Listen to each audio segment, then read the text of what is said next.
And welcome back, everybody. For those who were wondering where I was yesterday, as you saw, I made an intro and I also made a logo, so it's not that easy if you're new to the whole technical things and so on. And I'm actually working on the Austrian textbooks to show you guys what Austrians learn about US history in their high schools, because the reaction on the last video that I made about what Croatians learn about US history in their high schools was overwhelmingly positive. So I decided to also show you guys what Austrians learn about US history in their high schools. If you didn't see the video, I'm gonna put a link here. There's going to be a pop-up so you can watch it if you're interested. And yeah, today we're going to watch a history video from YouTube called The American Civil War from the YouTube channel OverSimplified. And I got this idea from a YouTuber called Mr. Terry History. If you don't know him, I'm going to put a link to his channel here, or a connection, so you can go and subscribe to him if you're really interested in history. He's an American high school teacher, as I know, and he reacts to history videos on YouTube, and he gives his insights of some additional things that he knows, and so on. And I was thinking maybe it would be interesting for you guys to see what a European knows about US history or the American Civil War or some other topics. And yeah, the YouTube channel OverSimplified, they're really great. They make really high quality videos. So I'm gonna also put a link for the video in the description below. So if you're really interested in history, you can watch the original video and maybe also other videos from them if you want. So let's just jump into the video and see what I know or I don't know about the American Civil War. I know that the American Civil War was fought between the North and the South. Abraham Lincoln was the president. The South seceded from the North. The South was more agricultural, like cotton, and they had their slaves. And the North was more like capitalistic, industrial orientated. And first, the issue regarding the war was, as I know, as we learned in school and as we learned at the university, we didn't learn much about US history. We are more focused on European history. But as we learned first, it was about state rights and that kind of stuff and keeping the Union together. And after a time when the North was starting to lose the war, they shifted the goalpost and they said that the war was actually fought because of slavery.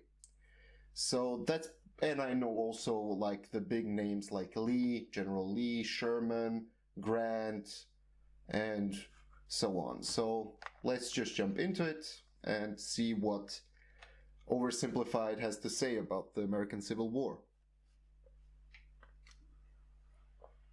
By NordVPN. Click the link down below to get 70% off an annual subscription, plus an additional month free. Also, stun your friends, turn heads, get compliments. Buy yourself some OverSimplified merch today, along with a very honest... I have a feeling that every YouTube channel has the same company VPN that they sponsor. New character pin. Link in the description down below. Okay, Mrs. Lincoln, this is it. One last push, and we're done. 9 months and 4 days ago, my father brought forth upon my mother himself, and gave to her a child, conceived in a shack in Kentucky, and dedicated to the proposition I didn't that know I will that drink he was num-nums from a bottle Kentucky. and do little poo-poos in my pantses for the next 2 to 3 years. Now what is it babies do again? Oh yeah. I am not touching that.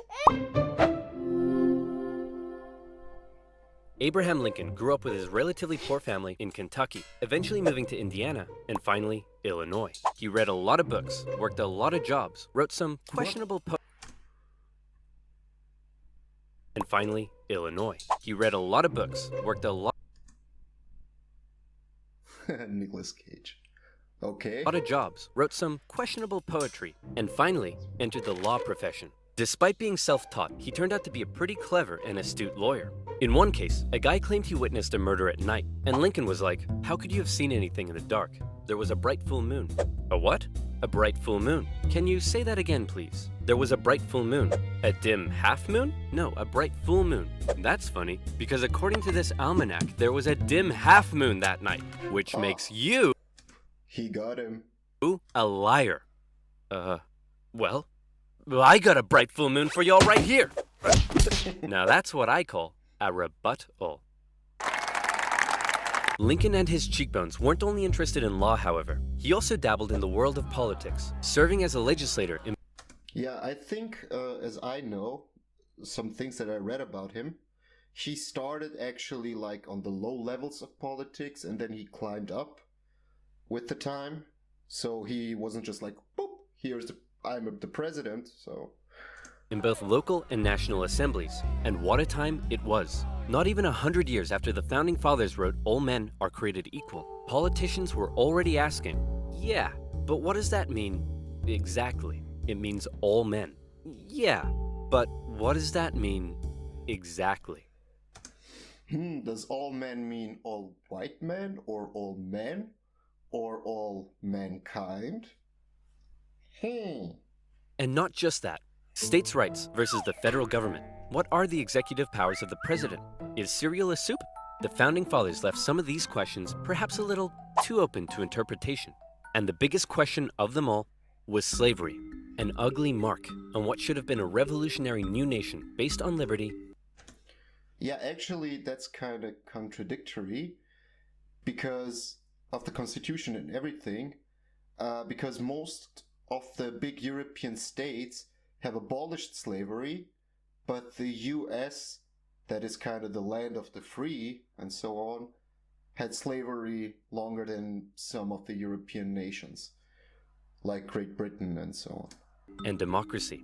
Thomas Jefferson had written a condemnation of slavery in the Declaration of Independence, but out of fear of losing Southern states' support, it was removed. Hey guys, do you think leaving this a little vague will create any unforeseen problems in the future? Cannonball! And those unforeseen problems were now beginning to rear their ugly heads. As the nation developed, the North and the South developed along two very different lines, and two very different cultural identities emerged. Northern cities began rapidly industrializing, while the southern climate allowed for large plantations of labor-intensive crops. As a result, one half of the country didn't rely on slaves, while the other half had become economically dependent on them. In 1793, Eli Whitney's cotton gin caused the slave trade in the South to explode. While in the North, a growing abolitionist movement was taking root. A general mistrust began to develop between the North and the South, as Northerners felt the South were hell-bent on expanding slavery, and fear spread throughout the South that the North wanted to take their slaves away. In 1819, there were 11 free states and 11 slave states. I know that Virginia was the state as you can see it there, but then they split during the war in West Virginia, in today's West Virginia and Virginia, and West Virginia was for the Union, and today's Virginia was for the South. A perfect balance. A happy medium. A harmonious relationship. Hey guys, nice to meet you. I'm Missouri, and I would like to become the 23rd state. Hey buddy, welcome to the nation. We'll be happy to accept you as a free state. Oh no, you don't. You're trying to get one over on us. Missouri's gonna be a slave state. Okay, listen, why don't we just ask Missouri what it wants to be, and we slave state. Well, then, allow me to introduce to you the newest, freshest state on the scene. Maine. Hey, you can't do that, and you can't have any more slave states above this line. What? The issue of slavery is solved and it will never come up again. A few years later, it came up again. You see, as America expanded westward, each new state or territory that was added threatened to upend the delicate balance between the slave and free states. Yeah, so the US expanded, as I know, they purchased like the today's Midwest, they purchased like from Louisiana onwards, they purchased from the French, and then they got like Texas, New Mexico, California, and so on. They took from the Mexicans in the Mexican War. If one faction managed to outnumber the other, it could gain an easy majority and force its own ideals on the opposing side, leaving a huge portion of the population feeling spiteful and oppressed. For a while, compromises kicked the can down the road and kept the volatile balance in check, as new free and... Can somebody explain to me how they decided to divide the territories for the new states? I don't know that, because as you can see, something here northwest is kind of big. I don't even know what state that was or whatever. But how did they divide it up? Please let me know in the comment sections below. Slave states were roughly added in pairs, but then one loudmouth state just had to barge in and ruin everything as usual. The addition of Texas saw the United States enter into a war with Mexico, which they won, gaining a huge amount of land out west and creating even more problems. Hey guys, nice to meet you. I'm California, and I would like to become the 31st state. Hey buddy, welcome to the nation. We'll be happy to accept you as a southern slave state. Oh no, you don't. You're trying to get one over on us. California's gonna be a free state. Okay, listen, why don't we just ask California what it wants to be, and we can free state. Free state. Well, then, allow me to introduce to you the territories of New Mexico and Utah, able to freely vote for slavery themselves. Hey, you can't do that! And we can enter Northern Territory anytime we want to recapture escaped slaves. What? The issue of slavery is solved and it will never come up again. A few years later, it came up again. In 1854, a Democrat... I think because of the big divide between the ideology and the economics and politics and everything, I think that war between the North and the South was kind of inevitable, as far as I know, like from all the things that I read. But let's see what they have to say. Democratic senator from Illinois wanted to build a really cool choo-choo train here and proposed that the territories of Kansas and Nebraska be created open to slavery, even though they were clearly above the Missouri Compromise line. Obviously, the northern states were like, hell no. But the southern Democrats who controlled Congress at the time were like, well, if you love liberty and democracy so much, then you should let them vote on whether slavery should be legal or not. And so it was. Huge numbers of pro- and anti-slavery settlers rushed to Kansas to sway the vote in their favor. And I know that also. That Republicans, like, they were at that time kind of a new party, a relatively new party, and they were actually like in the today's or in the North, and they were abolitionists, and the Democrats were divided between the North and the South, and like the Democrats in the South wanted to keep slavery, and the Democrats in the North were kind of like moving more to the Republican side of getting rid of slavery. While they were all there, they began to beat the crap out of each other. One of those settlers was a man named John Brown, a former businessman who failed at just about everything he tried and went arguably insane. He was a radical abolitionist and dedicated much of his life to the Underground Railroad and freeing slaves. One night, in revenge for an earlier raid by pro-slavery forces, he and his sons killed a number of pro-slavery settlers in the territory, helping to kickstart years of violence known as Bleeding Kansas. Kansas and Nebraska both eventually voted in favor of outlawing slavery. But from here, the tension began to grow at a rapid pace. In 1852, author Harriet Beecher Stowe penned Uncle Tom's Cabin. Yeah, actually, the introduction of novels in the US, they shifted like the opinions of the Northerners, because as you can imagine, like today, the main medium to spread information and ideas and so on is the internet and also TV. But back then, it was actually the written word. So novels, which goes to like the psyche and also like describing what really happens, that had actually a big influence if you compare it like with today's, I don't know, some videos on the internet or the TV. A best-selling novel that exposed the terrible cruelty of slavery to the world. Oh, how awful. How morally corrupt a nation must be to allow such things to happen. Your Majesty, what should we do about all the starving children working in the coal mines? Nothing! In 1854, the Republican Party was formed, and Abraham Lincoln emerged as a leading figure. Southern Democrats viewed the new Republican Party with mistrust, believing it to be radical and abolitionist. In 1856, a politician named Charles Sumter gave a speech in Congress, calling out slave-owning Democrats with fiery language. If slavery was a woman, she'd be an ugly one, and the senator from South Carolina would like to boink her. Representative Brooks, do you have a rebuttal? Oh, I have a rebuttal, all right. Yeah, here's a rebuttal for you. Oh, come on. Surely this isn't allowed. I don't know. I'll have to consult the rulebook. I can't find anything about caning a political opponent, but it says here I'm not allowed to wear women's underwear. Uh-oh. News of the violence on the Senate floor took the nation by... Also, one of my projects that I want to do in the future is also to talk about how the politicians inside of different parliaments and Congress in Europe and the United States talked with each other and so on. And it's really interesting because today when we see politicians somewhere, US, Austria, Croatia and so on, how they talk with each other, we always had that idealistic picture from before, like you see in today's, like UK Parliament, like, to the right honorable gentleman. That wasn't the case back then. And it was pretty harsh. There were pretty harsh words also back then. Maybe harsher words than today.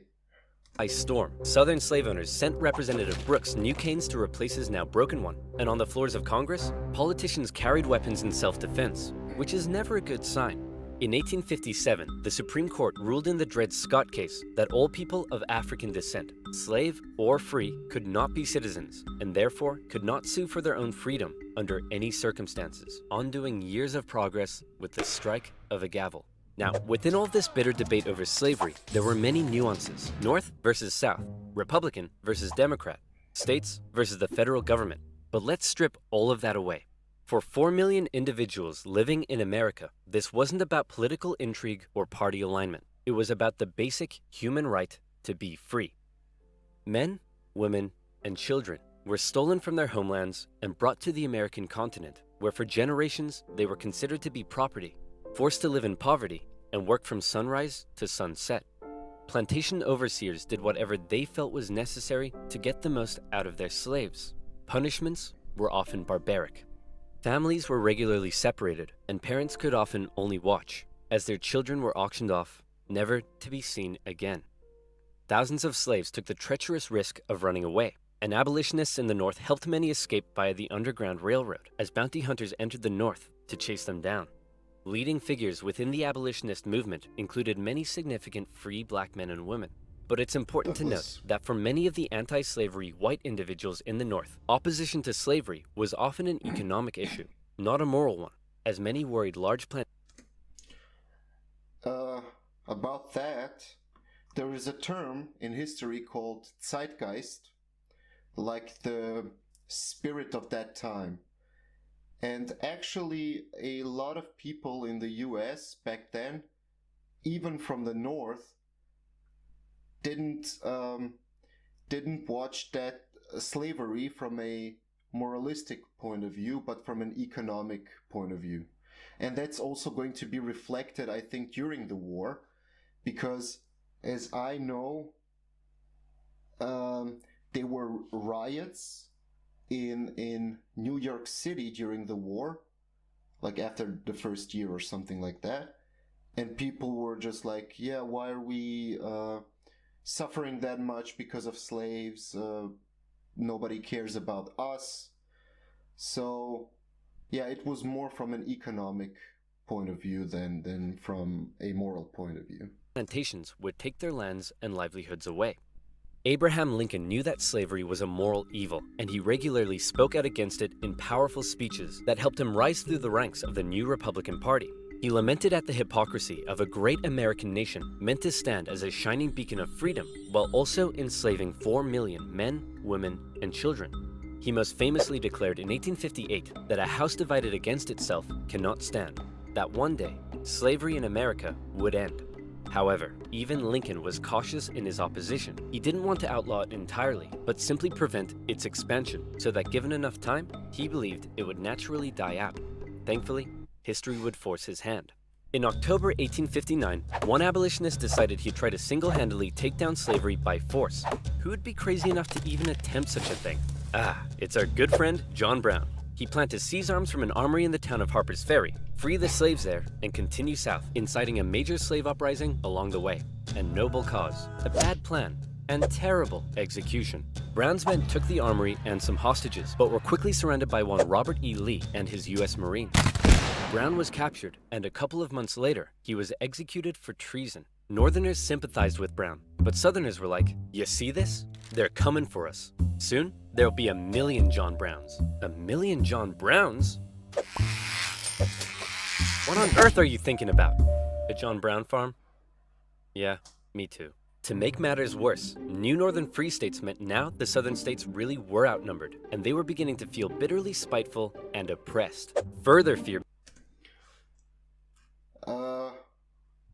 That's also in today's politics. Like, what if those states decided to, I don't know, to be, then probably the South would be like, yay, democracy, the rule of the majority. But then the North would be like,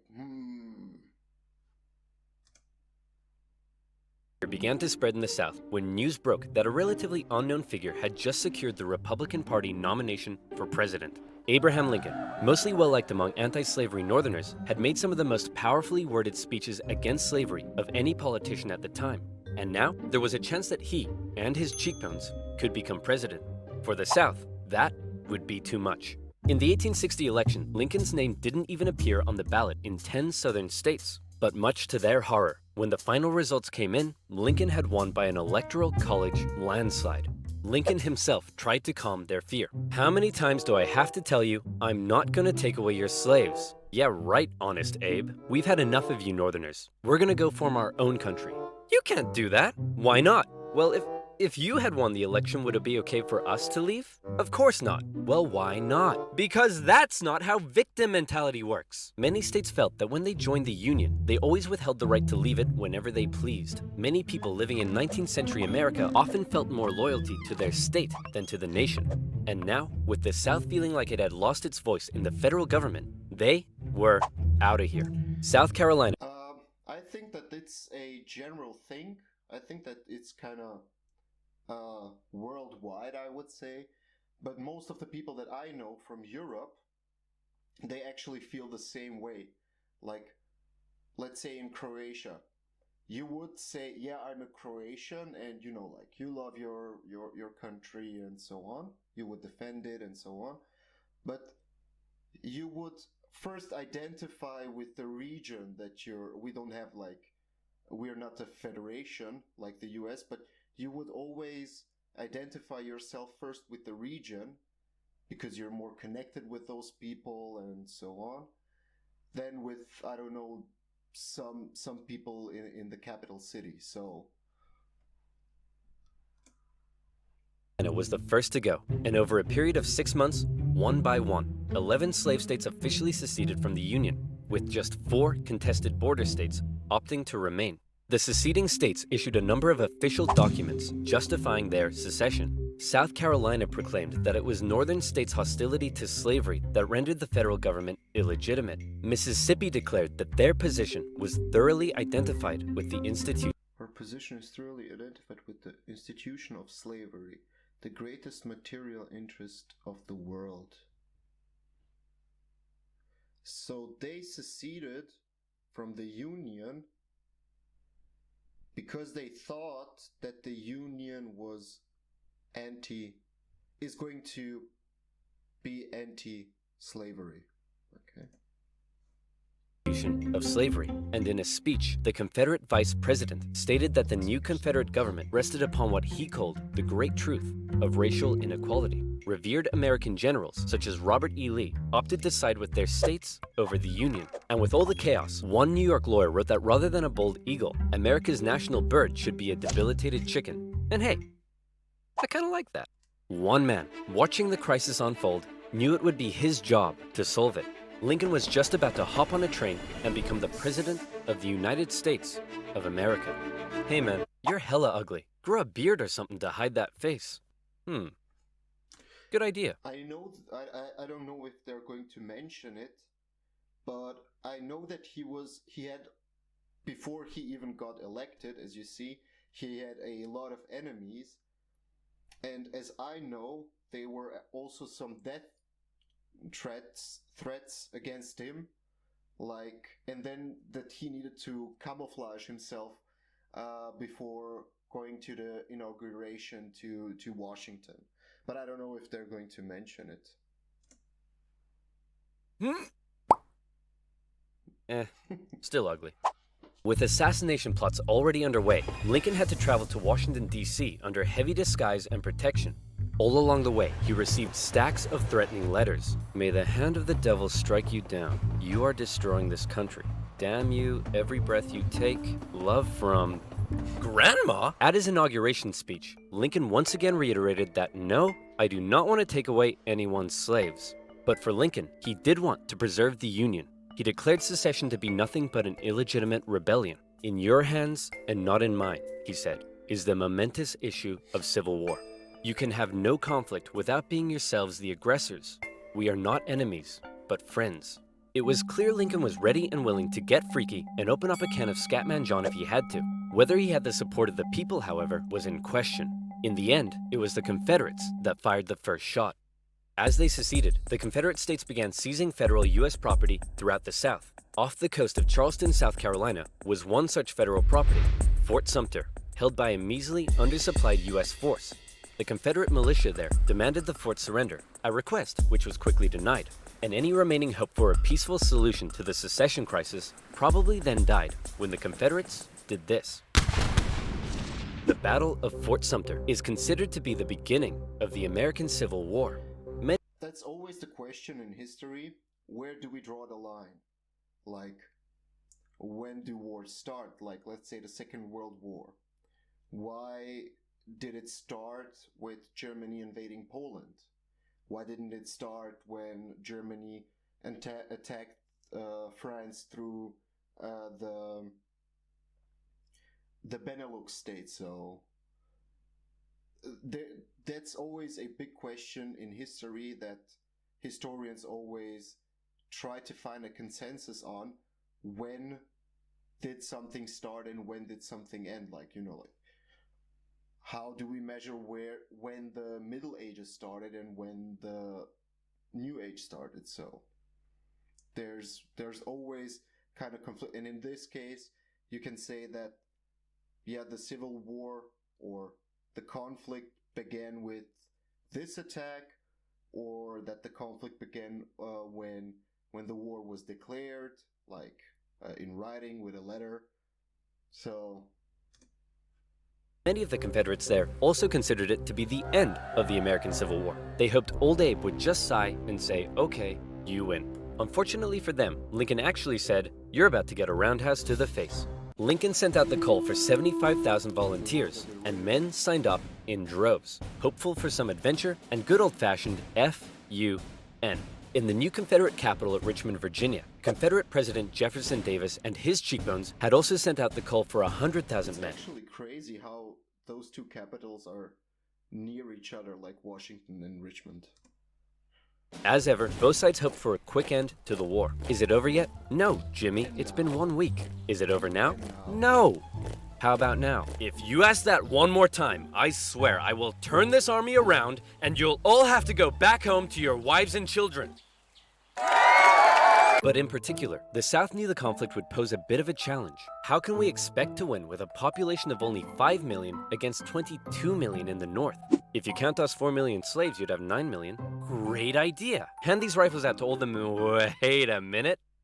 You almost had me there. The problem for Lincoln was that many of his top generals were getting old and were being a bit too cautious. The commanding general was a man named Winfield Scott, a veteran of the Mexican-American War, and by now, he was too fat to even mount a horse. Okay, chaps, we need to come up with a plan. Lincoln had actually great opposition also in his administration, and that he, a lot of times he disagreed with his generals. And as far as I know, he changed like, I don't know, 4 or 5 different generals throughout the war. Hit me. We could wait for the Confederates to come and apologize. Maybe we should all sit in a circle and discuss our feelings. Crossing the Delaware into New Jersey worked for me. Those are all terrible ideas. And you? Wrong video. Hey, I'm the greatest president in the history of this nation. Yeah, we'll see about that, dingus. Eventually, Lincoln's generals came up with a multi-pronged strategy. First, a blockade would cut off and starve the South of supplies by sea. Secondly, taking control of the great Mississippi River would sever the South's Mississippi River is, as far as I know, like the major trade routes were always the rivers in a country. And Mississippi being one of the, or I'm not sure if that's the longest one in the US, but Mississippi being that long, it was actually a major trading route, and it was vital to keep control of it because of the trade. Because during war times, you not only try to eliminate the enemy through, like on the battlefield, but you also try to economically starve them to capitulation. And as far as I know, the North tried to gain control of the river because they wanted to split the South states into 2, so they could not coordinate the armies that well between those 2, and also to economically starve them into capitulation. Economic artery while splitting it in 2. And finally, a main Union force in the east would move south and take the Confederate capital, ending the war. Bada boom, bada bing. Skirmishes began to break out across the nation, and the Union Army in the east began to move south towards Richmond. Everything seemed to be going well until they reached Manassas, where they came upon a large Confederate force. It's almost like they were waiting for us. How did they know? As it turned out, spies in DC had sent a coded message to the Confederates warning of the invasion. Did you use NordVPN? What the heck is NordVPN? I'm so glad you asked. Do you use the internet? Me too. Do you like internet safety? Me too! Hey, we should hang out sometime so I can tell you about NordVPN. NordVPN has over 5,000 secure and super fast servers in 60 countries that allow you to surf the net safely without personal data logging. Not only does it help you stay secure, but with just a click of a button, you can take a quick trip to Sweden and enjoy some Nordic crime dramas. Is there some amazing content on YouTube that's still blocked in your country? Not to fear. NordVPN is here. NordVPN gives you access to all of these amazing features, and it has a 30-day money-back guarantee. So click the link in the description below, nordvpn.com/oversimplified, and use promo code OverSimplified to get 70% off an annual subscription. That's only $3.49 a month, plus an additional month for free. Again, that's nordvpn.com/oversimplified. And as always, you'll be supporting my channel. So thank you. Now where were we? Oh yeah, Secession, Fat Man, and the Union invasion into Virginia. The two sides encountered each other at Manassas, and both geared up for the first major battle. Before the battles begin, I don't know that much of the battles that happened, but I know that, like in general, the South was actually winning a lot because of General Lee, but at the end, the Union the North won the war, but they had like big back and forth. But at the end, like the economic starvation that I mentioned, that was put out by or the pressure that was put out from the North on the South states was pretty effective, as they took Missouri, and also, as we saw back then, the manpower of the South states couldn't compete with the manpower of the North, so they could more easily replace the fallen soldiers. Of the Civil War, the first battle of Bull Run. The Confederates rapidly brought in support via rail, and the two sides were about equal in numbers. However, they were also equally inexperienced. A large number of civilians also rode out by carriage from DC to picnic on the nearby hills and watch the excitement unfold. Nobody seemed to quite understand how destructive this war was going to be. The Union forces pulled a flanking maneuver to hit the Confederates on their left, and the two sides fired TV, right? on each other in rows. Farm families living in the area were forced to flee the fighting, including a man named Wilmer McLean. Hurry up, Martha! McClain. Wasn't the peace treaty, the peace treaty that brought the end to the war, wasn't it signed in his house? There's a war out here. The more you tell me to hurry up, the slower I will go! The Union force saw initial success pushing the Confederates back to Henry Hill, but one as of yet fairly unknown General Thomas Jackson had arrived, and he took a defensive position, standing firm like a stone wall, holding the Union Army off, and finally sending them running back to Washington, D.C. With heavy casualties, the sobering reality of war hit both sides hard, and the North, having just lost the first major battle, had to face the serious 300. Every time when you analyze the numbers, and if you would say like 390 dead or 480, that's not that much, you always need to take into account that the population back then was way smaller than today. So in that time, like, the numbers that we consider eventually small are really big. both sides hard, and the North, having just lost the first major battle, had to face the serious prospect that they may not actually win this war. President Lincoln, General Jackson whipped us so hard, the Confederates are calling him Stonewall Jackson. Wait, that's why they're calling him that? Not because he looks like he ran face first into a stone wall? Apparently not. Worse yet, the North had also lost the first major battle out west, giving away control of southwest Missouri.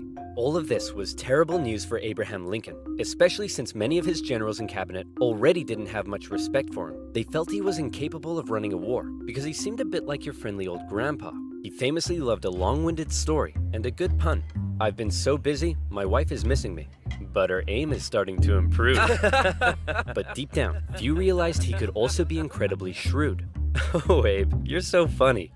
Funny how? Funny like I'm a clown? Abe, I was just... No, funny how? Like I'm here to amuse you? During the war, Lincoln committed acts that were viewed by some as impeachable. His administration suppressed the free media from printing articles sympathetic towards the South. Some Southern sympathizers were even arrested without a trial. Lincoln's criticizers began accusing him of being a tyrant. But to quote the man himself, "Hey, it's war, baby. What are you gonna do?" Yeah, it's typical that during war times, that the government ignores or breaks some traditional rules, like you saw, like freedom of speech and so on. But and that's not only in U.S. cases, but also in Europe. So yeah, that's actually let's say it's just that way. Like it's normal. It's a normal thing to happen during war times. I'm not saying it's good or bad. I'm just saying. By the end of 1861, with things already looking bad for the North, abolitionists such as Frederick Douglass couldn't believe that the Union Army weren't enlisting black men. He continued to put pressure on Lincoln to make the war about emancipation. Mr. President, it's time to make the war about emancipation.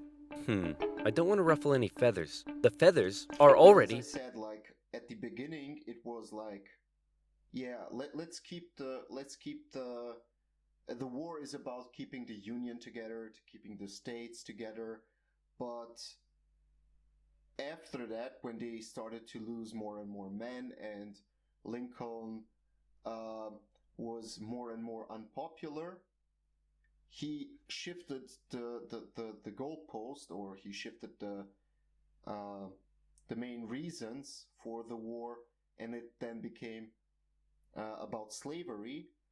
And as I told you at the beginning, a lot of European countries have already abolished slavery. So when he shifted that goalpost, a lot of European countries that wanted to intervene because of their personal benefits, who wanted to intervene in the war, they were like, oh, no, nah, if it's about slavery, nah. Ruffled! But Lincoln, hanging on to hope for a quick end to the conflict, continued to fight only for the preservation of the Union. It was decided, however, that escaped slaves from the Confederacy could be held as enemy contraband, and many of these men were put to work bolstering the Union's infrastructure and supply lines.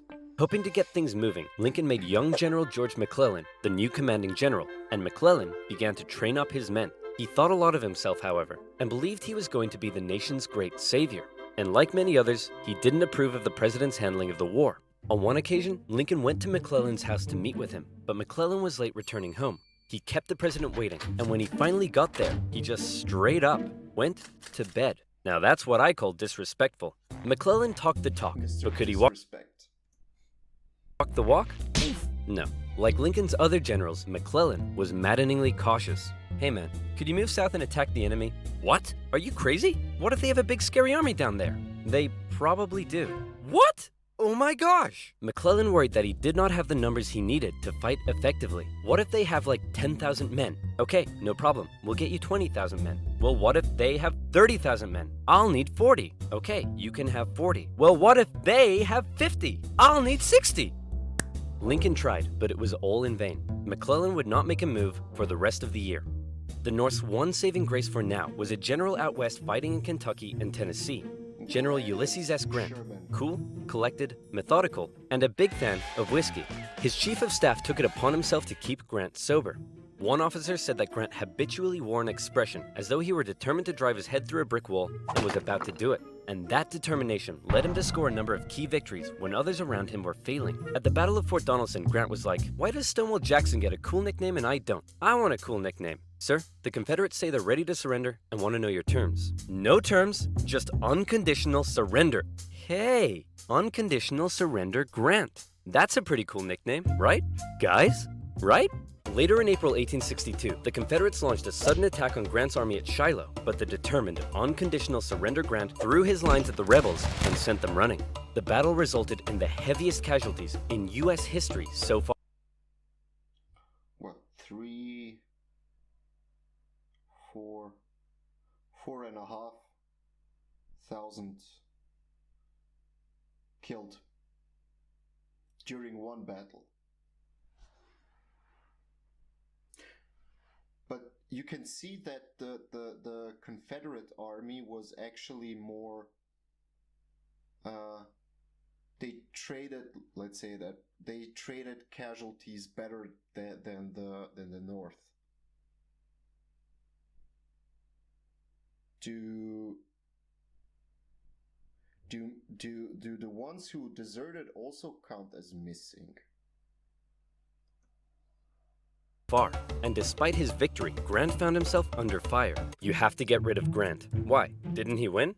Yes, but he just threw his men at the enemy. Isn't that the point? Also, he's a loony drunk. Well, what does he like to drink? I believe whiskey, sir. Then send him more. Lincoln watched as his cabinet did nothing but bicker, and his generals did nothing. But then, worst of all, personal tragedy struck. Lincoln's young son, Willie, very much loved by the president, died of typhoid fever at the age of 11. Lincoln was a sensitive man and was heavily affected by the loss. His wife was inconsolable. But one of Lincoln's greatest traits, what made him such a great leader, was in the darkest of times, with composure and determination, he kept moving forward. He knew it was his responsibility to hold himself and his family together, and by doing so, he hoped to hold the nation together. And he had had it with McClellan's in action. Lincoln decided he was gonna take control. In March 1862, Lincoln firmly ordered McClellan to once again move south towards Richmond. McClellan insisted instead they move by sea to the Virginia Peninsula and attack Richmond from the southeast. Yes, said Lincoln. Okay, anything. Lincoln held on to some of McClellan's men to defend D.C. from a nearby Stonewall Jackson wreaking havoc in the Shenandoah Valley, and he sent McClellan south. McClellan landed on the peninsula, and he began to move inland. He came up against a small Confederate army that had dug in at Yorktown. McClellan vastly outnumbered the force, but it said, look at that. Small Confederate army that had dug in at Yorktown. McClellan vastly outnumbered the... One of the things in military history, if you know the story about Leonidas, the Spartan king, and the Persians, you maybe saw the movie 300. Like, your numbers don't count if you cannot surround the enemy and if the battlefield is narrow. So the numbers don't count in that instance. And as you can see here, like the geography is really not advantageous for the North. Although they have like what, 4 times, 5 times the men of the South. The force, but it said that Confederate General McGruder deceived McClellan by cleverly maneuvering his smaller force and making McClellan believe he faced a huge army. No, you have way more men than them. Move forward. No. McClellan settled in for a month-long siege, giving time for Johnston to move south from Manassas and McGruder time to retreat. When he finally entered the city and found it deserted, he declared it a victory, calling his success brilliant. Then, after meeting some resistance at Williamsburg, McClellan moved to within just 20 miles of Richmond, his armies able to hear the church bells ringing in the enemy capital. You still outnumber them. Go give them hell. No. McClellan once again held back, moving slowly and defensively, and with his army split in two, the Confederates saw an opportunity to strike back. McClellan's advance was halted, and now the Confederates pulled an ace out of their sleeve. General Lee, you're up. Do you think we should evacuate Richmond? No, Mr. President, no need. General Robert E. Lee, one of the most brilliant military commanders of the time, was now in charge. One of his biggest strengths was his ability to read the mind of his enemy, and he knew McClellan was cautious and weak. After moving Stonewall Jackson south to join him, and even though he had a smaller army, Lee hit McClellan in a series of fast-paced, close combat battles that had McClellan spooked. McClellan retreated the Union Army back again and again and again, escaping the peninsula and returning to D.C.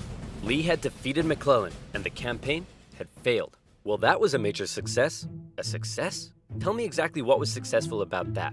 Well, we successfully retreated. You lost. I didn't lose. I merely failed to win. Things just kept looking worse for the North. At least their navy had seen some success, capturing a number of key port cities, notably when they steamrolled past Confederate forts to take New Orleans. And speaking of the navy, both sides had begun using ironclads. So that's pretty cool. But in the East, they still weren't having any luck. After McClellan's disastrous campaign, Lincoln briefly sent out one General John Pope to attack Northern Virginia. Hey man, just checking in. How's it going? Well, the Confederates kicked my butt at Cedar Mountain. Then they raided my camp and ran off with my money and clothes. Also, I appear to have been wedgied. Lee defeated Pope at yet another battle at Bull Run, in which nearby farm families once again got caught up in the fighting. Hurry up, Martha! There's another war out here! I'm waiting for my hair to dry! Wilmer McLean, sick of war, moved his family south, where he knew the war would definitely, absolutely, never touch him again. But Lincoln had yet another problem to contend with. European powers, in particular the UK, were looking increasingly like they may intervene diplomatically on the side of the Confederates. They were missing their precious supply of southern cotton because of the Union blockade, and they wanted to see a swift conclusion to the war.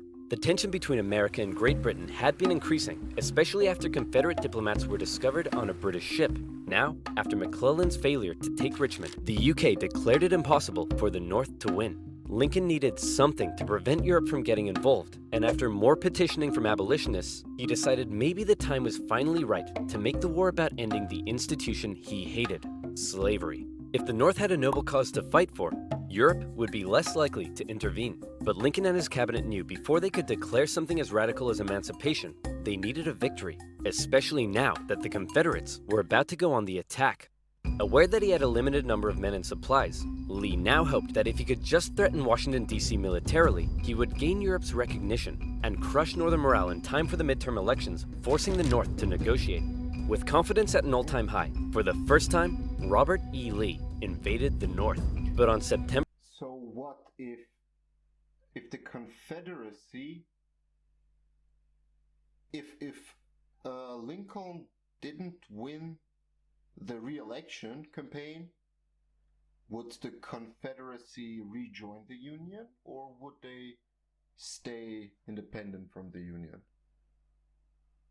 So if you know the answer, what their plan was, please let me know, because I don't know. September 13th, the North finally had some luck. Oh boy, it's my lucky day! A cigar in a field. Hey, what's this wrapped around it? Oh my gosh! That's right, the North had discovered General Lee's battle plans wrapped around some cigars. And in them, they saw that Lee had split up his forces. McClellan headed out from D.C., and the two sides met in the Battle of Antietam, a crucial battle that would decide the course of the war. It saw the most vicious fighting to date, and still remains the single bloodiest day in American history. But, for once, the North came out victorious, and Lee was forced to retreat. He's on the run. Chase him down and finish him off. No. You know what, old buddy, old pal? You're fired. The North had won their crucial victory. Lincoln breathed a huge sigh of relief, and with that win, he was prepared to take a huge step. On September 22nd, the Emancipation Proclamation was issued. In January, all slaves held in the Confederate States would be, as far as the U.S. government was concerned, officially free. Throughout the North, free black men and women rejoiced, knowing that if the North were to win, their brothers and sisters would no longer be held in bondage. The proclamation also had the intended effect on Europe, who were not willing to oppose a pledge to end slavery. An outraged Confederacy knew that Lincoln had given the war a new meaning. It was no longer just about the preservation of the Union. Now, it was...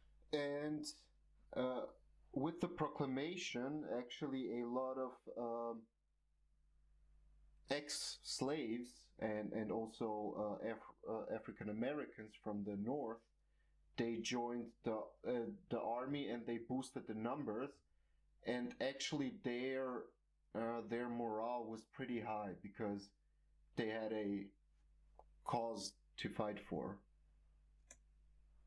It was about creating a new union, washed clean of its original sin, a union without slavery.